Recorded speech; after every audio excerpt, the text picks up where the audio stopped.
Hey guys, it's my week of curlBOX, and I am so excited to be here with Dr. Kari. I'm like Dr. Kari's biggest fan. We're going to talk about the new products that you have. Yes. We're going to talk about all the amazing things that you do. And so, without further ado, I'm just going to get right into it. You have like more knowledge, and like you've taken the time to do. You went to school for. You have your PhD. Mm-hmm. Trichology, you actually a licensed cosmetologist. You're on like the board. Yes. You're like the president of what? I am the president of the Board of Barbering and Cosmetology in the state of California. Yeah. Always been an overachiever. Yeah, always. And so when I really want to get down to the nitty gritty with like issues with my hair, like I'm not washing it right, about tension, and I've had my hair braided by you. I'm getting my hair braided by you. I have never had my hair braided so perfectly and beautifully and quickly, and it didn't hurt at all. Thank you. So how do you like your technique? I know you probably, without giving it away, why is it so important to like not have the tension? I think we kind of grew up with, if it's not tight and pulling, it's not right. Right. So what are we doing to ourselves when we are doing that? Well, when we're braiding and twisting our hair too tight, we're literally pulling our hair out of our scalps. So you'll notice there are a lot of women who have lots of hair loss. I mean, our culture, Black women, traction alopecia, no edges. I mean, we're known for it. And traction alopecia means, is it over for the hair? Like, is it not coming back? Well, it depends on how long ago you lost your hair due to traction or pulling. So I like to tell women, like, if it's been within like a year or two, that you may get some hair growth. But once that hair is pulled, I mean, it's trauma, and it causes scar tissue. Okay. And when scar tissue develops, the hair is not coming back. Okay. And so I know there are a lot of product companies, and there's a lot of science and research being done on how do you regenerate a hair follicle, but they haven't quite figured it out yet. Right. So it's really important to not. A lot of times with the sew-in, the tighter it is, the better it looks. Like myth. Myth. Okay. I mean, we convince ourselves that pain is beauty. Yes. Right? I mean, that goes beyond hair. I mean, to tweezing our eyebrows. Yes. Like, we're just like, it hurts, pain is waxing. beauty. Right. Yeah. But when it comes to hair, because the skin and the follicles in our scalp are so much different as far as the anatomy of it than the rest of our body, we can cause a lot of permanent damage. Okay. And so ultimately, if it hurts, then you need to stop. Just because if it's tight, that means you're probably doing more damage. And there are techniques and ways that you can braid and twist. Like you said, when I did your hair, it didn't hurt. At all. There are proper ways that you can braid the hair. Okay. There's proper levels of tension. Right. There are the proper ways to hold and place your fingers. I mean, there is a method to the madness. Are you still, you have Mahogany Revolution, are you still teaching this? Yes. Actually, I'm really excited. Okay. I'm developing my educational platform. Finally, right? Finally developing my educational platform. And so I do enjoy the creativity of styling hair, but I think it's important, since more and more people are looking to enter into the industry and serve this growing demand of women who want natural hair, that they get proper education. And unfortunately, for instance, in the state of California, you don't have to be licensed to do braids. I know, I did braids.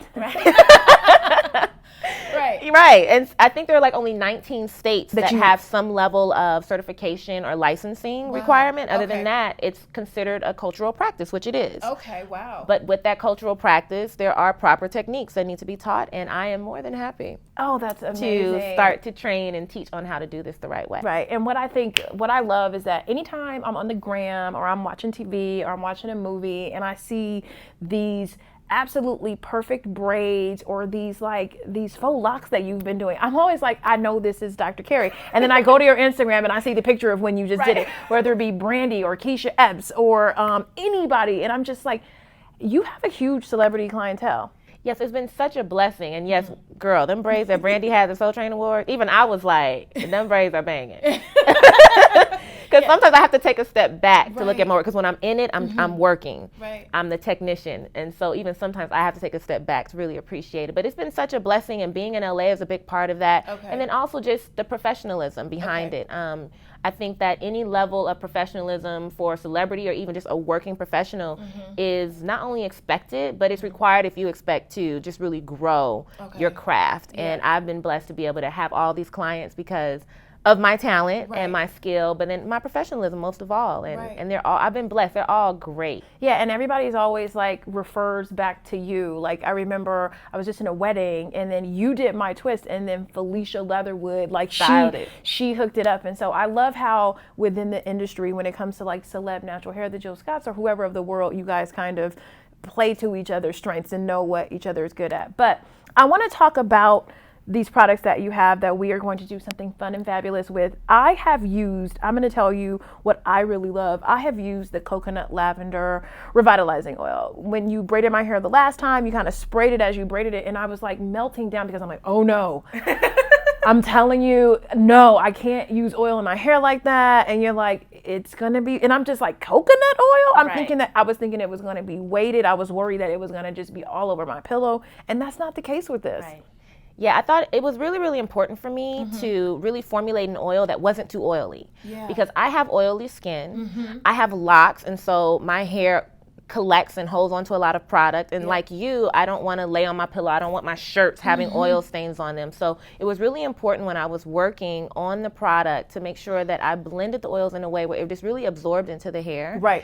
And coconut oil, of course, is one of the pearls of the essential oils right now. Yes. And so that was important for me as a base because I understand its emollient properties. Right. And so, and then the lavender kind of cuts the scent of the coconut oil because some people don't like the smell of coconut oil. Really? Yeah, I've met some people and they like this product because they're like, okay, I'm not walking around smelling like a coconut. Right. Okay. Right. So you get all of the properties in the lavender source. Because I love that oil, and I was so worried because you kept spraying it, or you kept. I was like, oh my god! But then afterwards, I even went out the night that you did my hair, and I was just ready to go. I didn't have to do anything, so I love that. And you were fabulous. Oh, thank you. But I want to talk about these because these are new. Yes. Okay. Yes, so let's talk about the shampoo. You've got two different shampoos. You've got a penetrating conditioner, and so let's talk about the cleansing conditioner, penetrating conditioner, and two shampoos. Okay, so when I created my line, this is my essentials line. I call it the essentials because as an educator, and this is AnnCarol Essentials. The AnnCarol Essentials named line.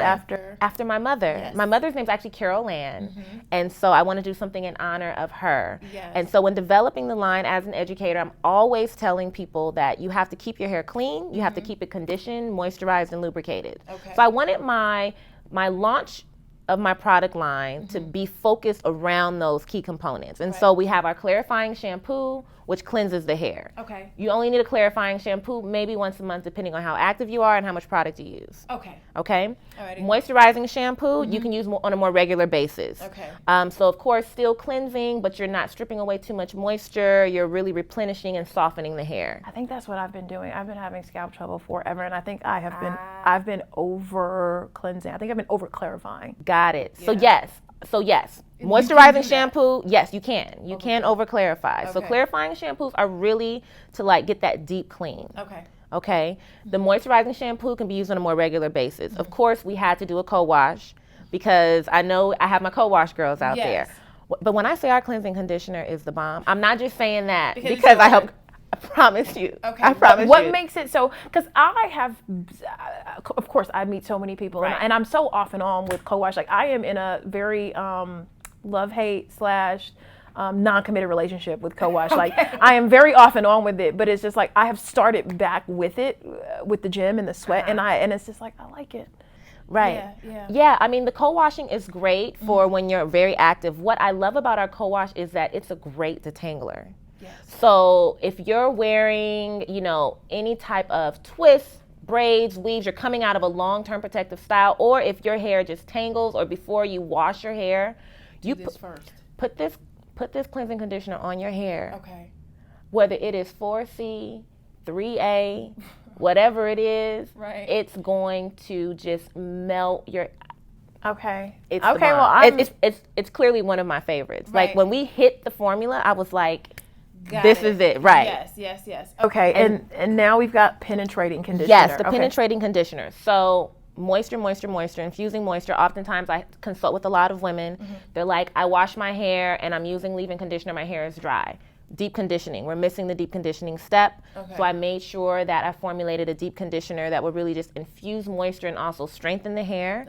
Deep conditioning, again, depending on how often you're shampooing your hair. maybe 1 to 2 times a month. Right. And you also do consultations too. Yes. Yeah, so people can come in and kind of sit down with you and really, I mean, I sat down with you and you just kind of like parted my scalp and you're like, and I'm like, I know. So I love that. And so I'm really excited for everybody to try this. I really absolutely love what you're doing. As you were thinking, as we were talking about your mom and Carol Ann, your sister is like an Instagram star, Adele Supreme, as she has been come to know. She's gorgeous. It's like my little baby sister. I know, right? Every time I see her, I'm like, where you get this body from? Does she braid too, or she does. Yeah. Actually, my sister, she braids. One of my first students. Very, very proud. So she does braid. I love that. So I'm just glad. I'm so happy to finally sit down with you. And you know, I've always been a huge fan, and I can't wait to get my hair braided tomorrow. So you guys take care. Thank you. Bye. Fantastic. Let's just do it all one more time.